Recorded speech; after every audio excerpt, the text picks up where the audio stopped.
Okay everybody, let's make a gooseberry crumble. But first we need to pick the gooseberries. So I'm going to fill this punnet. A nice size, about the size of grapes. I should be using this hand because I've got a glove on. Alright, that's better. Because they are very prickly. Right, let's cut to the kitchen. Right, I'm back at home now, back in the kitchen. So I am going to top and tail these gooseberries. I've took a few out. I've made it up to 750 grams because it was slightly over and we ate them raw and oh my god, they are proper sour. Right, so we are going to top and tail these, and this is just the way I do it. This is not necessarily the right way. I'm no expert, but this is just how I do it. So this is the remains of the flower on the plant, on the bush I should say. So all I do is get a sharp knife and just whip that off. And this is where it was attached to the branch. So all I do there is just whip that off as well. You can see the hairs, fine hairs, and you can see the veins in the gooseberry as well. So I'm just going to chuck these in the colander because I'm going to give them a rinse before I put them in the pan, and then we'll get making the filling. Right, let's get on with it. Right, that actually took me about 20 minutes to do. Rinse them all off. So, drum roll please. There we go, all in. So there's about 750 grams, give or take, of gooseberries, fresh gooseberries I should say, with 150 grams of just granulated sugar. You can use any sugar you like, I suppose. There's nothing stopping you using Demerara, golden caster sugar, whichever sugar you need to. But that's all I had in the cupboard, was just bog standard white granulated sugar. Right. So what we need to do now is we need to give it a stir. I don't know whether you've seen my rhubarb crumble video. This is pretty much the same, however it's just got gooseberries in it. But today I am not cooking it straight away, so I will make the crumble topping and I'm not going to put it straight on, because otherwise I think the butter, if I put it on top of the hot gooseberries, it will just melt the butter in the crumble top. I'm going to put some oats in the crumble topping as well this time, and that makes it like a flapjacky sort of top, which is very nice. But you've got to be careful not to burn the oats because they'll just go black. So, right, let's melt this down, and I'll bring you back once this is pretty much ready. So just on a medium to high heat, just stir it in. The gooseberries will then release some of the juice and the sugar will dissolve, making it a nice sweet and sour sauce. Back in a second. I took you off the tripod now, just so you can see in the pan. They're just starting to change colour and they're just starting to soften. It's been on a medium heat. I've had to turn the heat down because I didn't want them to burn. They're just starting to release their juices now. So yeah, they're just turning from green to like a paler green. As you can see, the ones on the left are like dark green. So they are cooking down and releasing. They're sort of bursting in the pan. They're taking a lot longer than the rhubarb actually. So yeah, and then this is the crumble mix. So this is 85 grams of butter, 140 grams of self-raising flour, and 50 grams of granulated sugar, just normal sugar. I'm going to put about 25-30 grams of oats in there as well. But I'll mix it together first. You like thumb it together, so just between your thumb and your fingers. I'll show you that in a minute, but yeah, look, there's even more juice coming out of these now. Right, let's get these cooked. Right, I've stopped cooking them for now because I do want them to hold the shape a bit. I don't want them to be pure mush inside the crumble. So let's get on with the crumble mix. Just give this a coat. I should have left the butter out. It's quite hard. I always do that. Always forget to leave the butter out. I have got a butter dish. I should keep the butter in there really. So all I do, get the butter, cover it in the flour and the sugar. And all you do is just, you see that? Is it this way? Coming this way. So you just squeeze the butter. And you keep going until it's like a breadcrumby mix. It's all combined. What I'll do is I'll add the oats in once this is combined together. Yeah, it does take quite a while. You can use 2 hands, but I'm not in a rush today. The kids are out shopping. So I didn't fancy it on the hottest day of the year so far, being stuck in a shopping centre. No thanks. Right, I'll bring you back once this is all ready. Right, but this only took a few minutes to do. It doesn't take long. Just to make sure you get the big lumps out. I mean, if there is big lumps in there, I suppose it's not the end of the world because that's just the butter and it'll always melt once it's in the oven. So let's get some oats in there. Don't want too many, I suppose. Oh God.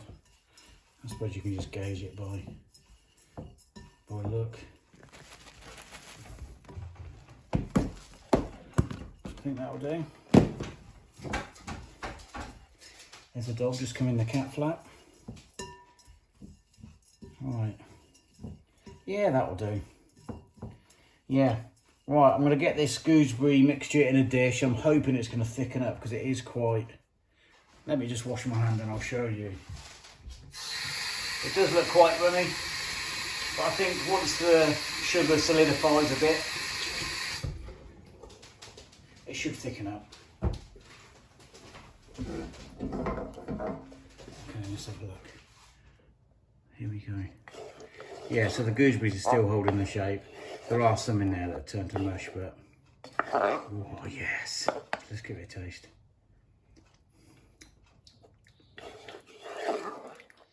It's not too sour, actually. It's not too bad. Maybe I've put too much sugar in. Oh, no, the sourness is coming through now. Oh, yeah. Yeah, right. I'll get the gooseberry mixture in a dish. Let's find one.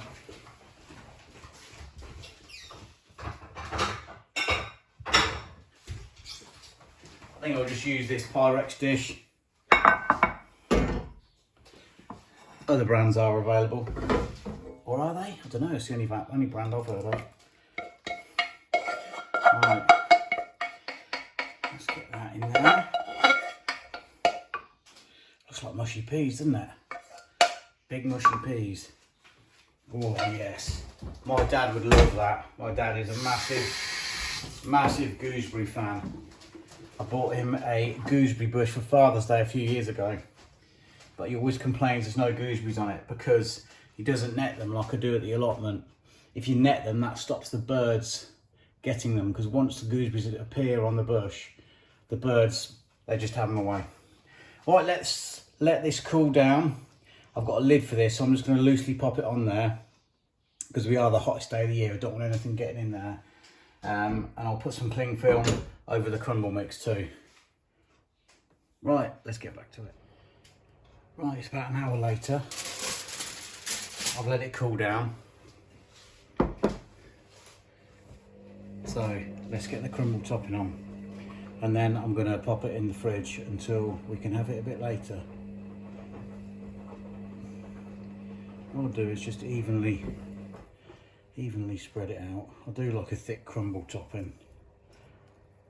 You can't have it up too high in the oven though, because you'll burn the oats. If you put oats in it, you don't have to put oats in it, obviously. But I like that. Like I said before, it gives it a bit of a flapjack feel. Let's just use it all, might as well. No point in wasting it. Right, let's just run that there. Let's get a fork and I'll just level it out.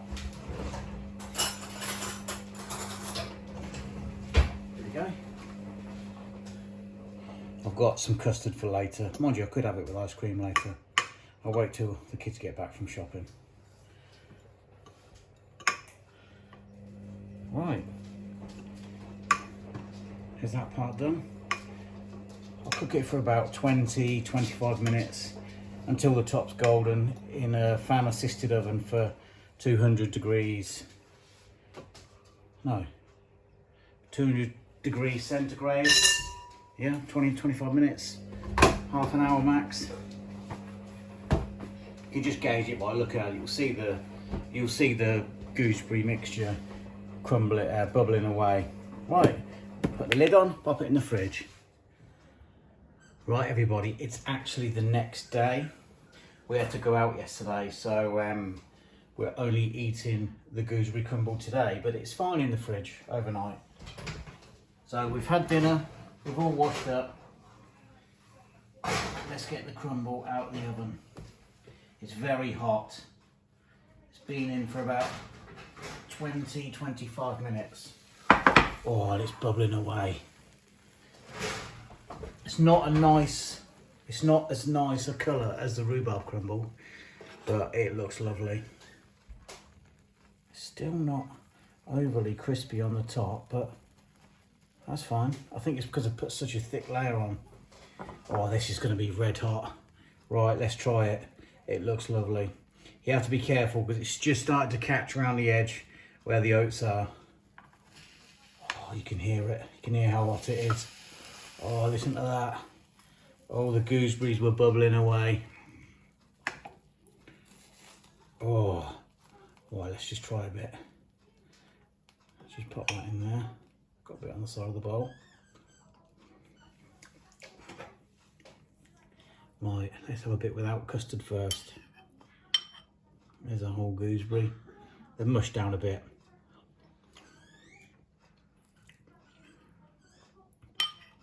Oh, that is sour. Oh, but it's lovely. It's not too sweet. Not as sweet as the rhubarb. Yeah, that's good. Let's try a bit of the crumble topping. Let's get it in shot first. Yeah, they've got oats in it, so I'm expecting it to taste a bit like a flapjack.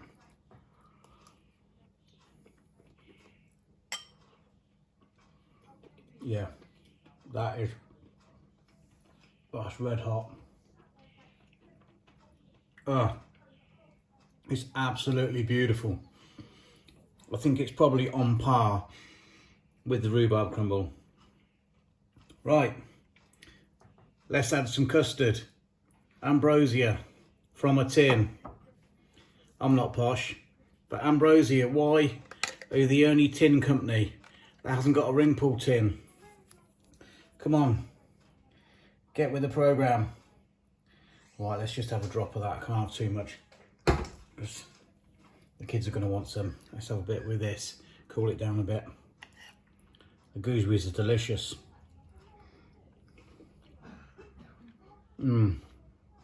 Yeah, definitely. That is absolutely beautiful, guys. You have to give it a go.